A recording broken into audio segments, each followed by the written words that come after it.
Hello everyone, welcome to Bright IQ। तो जैसा कि आप सभी को पता है कि अभी हम लोग झारखंड के जितने भी ज्योग्राफी के पार्ट हैं उन सारे पार्ट को चैप्टर वाइज स्टडी कर रहे हैं और ये सारा जो है आपका थ्योरी बेसिस पे लिया गया है। इसमें जितने भी आपके टॉपिक हैं वो सारे आपके टॉपिक रिपीटेड है। वहीं कुछ टॉपिक ऐसे हैं जो क्वेश्चन के फॉर्म में आपके एग्जाम में आ चुके हैं।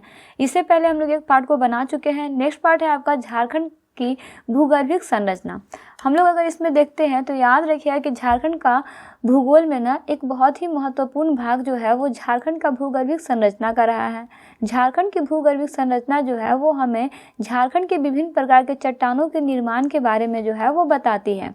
वहीं झारखंड क्षेत्र में विभिन्न कालों में लंबे समय तक होते रहे भूगर्भिक हलचलों के कारण जो है ना विविध चट्टानों का निर्माण भी यहाँ पे हुआ है।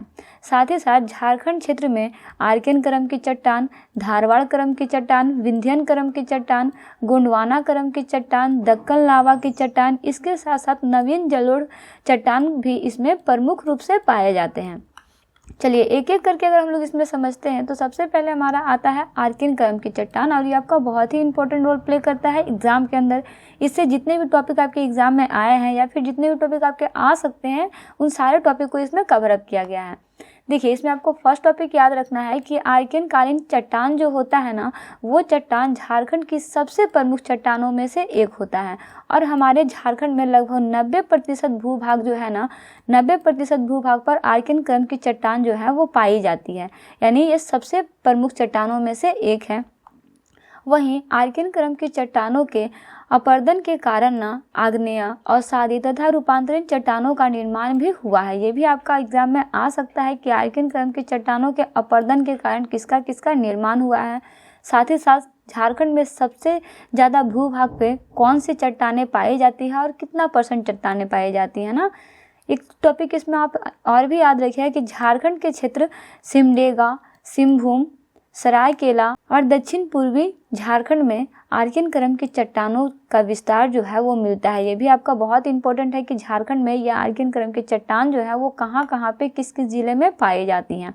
वहीं आर्कियन क्रम की चट्टान गर्म लावा से निर्मित ग्रेनाइट चट्टान होने के कारण इन चट्टानों में जीवाश्म नहीं पाए जाते हैं। ये भी याद रखिएगा कि ग्रेनाइट क्रम की चट्टान एक ऐसी चट्टान होती है जिसमें जीवाश्म नहीं पाए जाते हैं। क्यों नहीं पाए जाते हैं? क्योंकि ये गर्म लावा से निर्मित एक प्रकार का ग्रेनाइट होता है ना। वहीं नेक्स्ट इसमें आप याद रखिएगा कि झारखंड के छोटा नागपुर पठार के आग्नेय, अवसादी और रूपांतरित चट्टानों का निर्माण भी इसी काल में हुआ है। साथ ही साथ आर्कियन क्रम की चट्टान में खनिज संसाधन भरपूर मात्रा में भी पाए जाते हैं। वहीं आर्कियन क्रम की चट्टान के अपरदन के कारण ही नीस और शिस्ट में ये परिवर्तित हो गए हैं। ये भी आप याद रखिएगा कि आर्कियन क्रम की चट्टान के अपरदन के कारण यह किस चीज में परिवर्तित हो गया है, तो वह आपका नीस और शिस्ट में जो है ये परिवर्तित हो गया है ना। वहीं यह चट्टान जो है वो झारखंड की आर्थिक दृष्टि से सबसे प्रमुख चट्टान है। कभी कभी क्वेश्चन में आए कि सबसे प्रमुख चट्टान कौन सा है, तो याद रखिएगा आर्कियन क्रम की चट्टान ना। दूसरे नंबर में आता है गोंडवाना क्रम की चट्टान।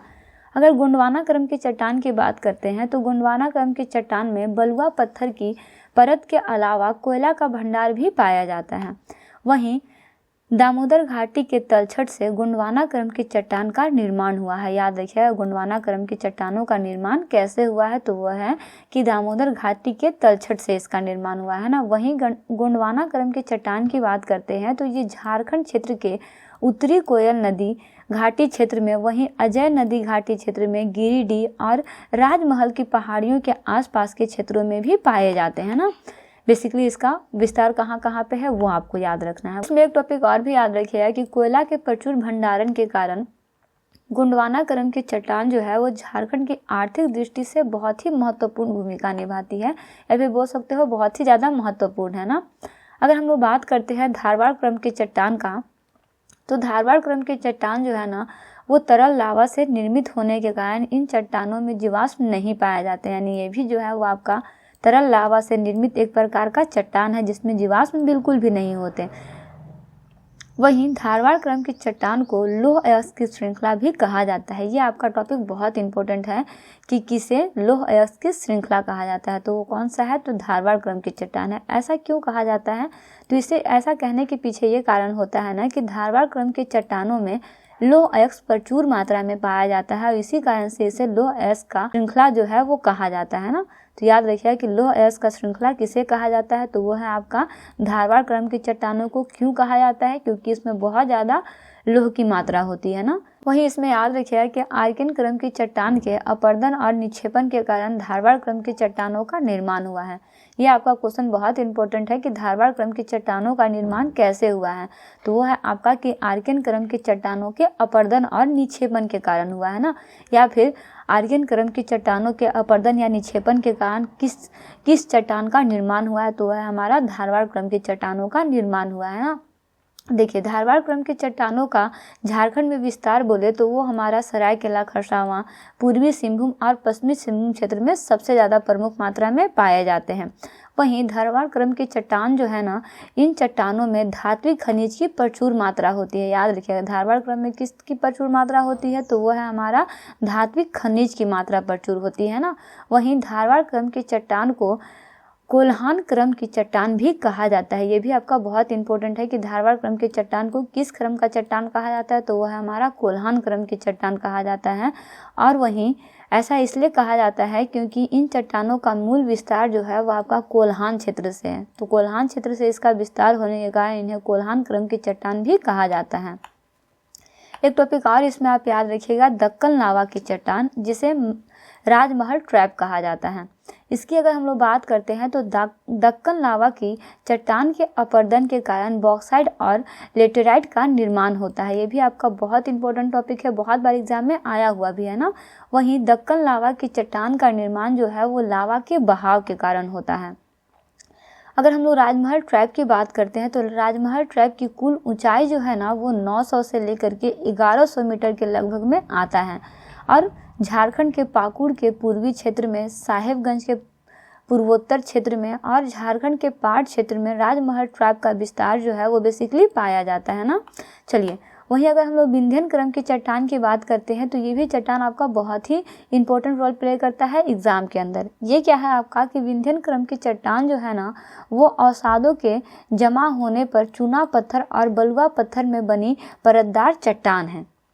याद रखिएगा। वहीं झारखंड के उत्तर पश्चिम भाग में गढ़वा के आसपास के क्षेत्र में विंध्यन क्रम की चट्टान जो है वो पाई जाती है। ये भी टॉपिक आप इसमें याद रखिएगा। इनका निर्माण कैसे हुआ है, तो वह है आपका कि अवसाद के जमा होने पर जो चूना पत्थर और बलुआ पत्थर मिलता है ना, उसी से इस चट्टान का निर्माण जो है वो हुआ है ना। इसमें एक टॉपिक और आपका है नवीनतम जलोढ़ निक्षेपण। अगर हम लोग नवीनतम जलोढ़ निक्षेपण की बात करते हैं तो झारखंड में नवीनतम जलोढ़ निक्षेप जो है वो स्वर्ण रेखा नदी की निचली घाटी क्षेत्र, सोन नदी घाटी और राजमहल के पूर्वी क्षेत्र में इसका निर्माण जो है वो हुआ है।